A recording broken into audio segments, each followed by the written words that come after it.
In today's video, I'll be showing you how to go offline on WhatsApp using three simple methods. At the same time, you will still have access to the internet to browse other platforms. It could be Facebook, YouTube, and the rest. Just do yourself a favor to watch this video to the end and follow the step carefully. Method 1, open your WhatsApp and tap the three dot menu. Go to settings and go to privacy. Then live scene and online. Put it to nobody. This means that nobody will be able to figure out the last time you used the application.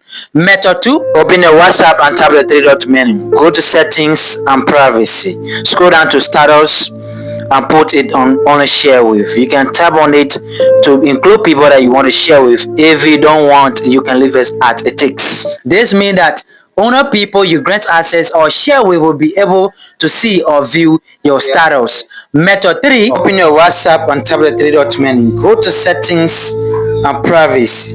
Scroll down to read receipt and turn it off. This means that whenever someone sent you a message, you can read that message without their knowledge, without them knowing. If you found this video helpful, don't forget to hit the like button and subscribe. Thanks for watching. I love to see you in my next video. One love.